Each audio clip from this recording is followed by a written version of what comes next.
Michelangelo had a wild temper and was always asking for money. This is according to Giovan Battista Figiovanni, whose testimony can be found in the archives of Palazzo Capponi in Florence.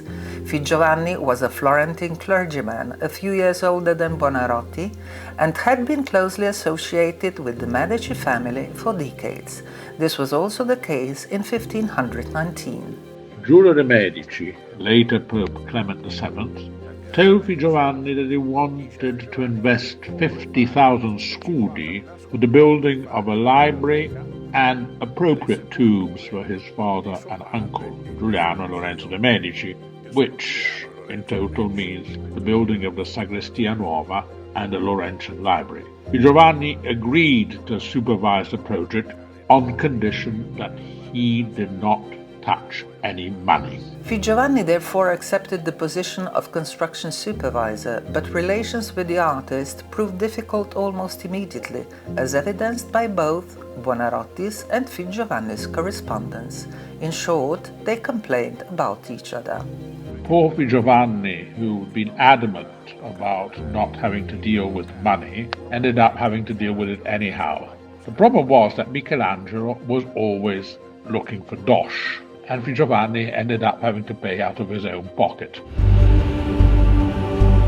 Figiovanni remained loyal to the Medici and continued to supervise the construction site even at the end of the 1520s, when the Republic revolted. Michelangelo, on the other hand, sided against them, then hid it in the secret room under the sacristy when the Republic lost in 1530.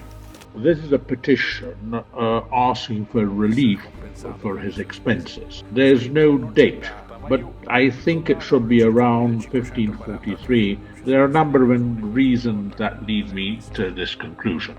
In 1534, Michelangelo abandoned work on the new sacristy without completing it, leaving the marble scattered around the construction site.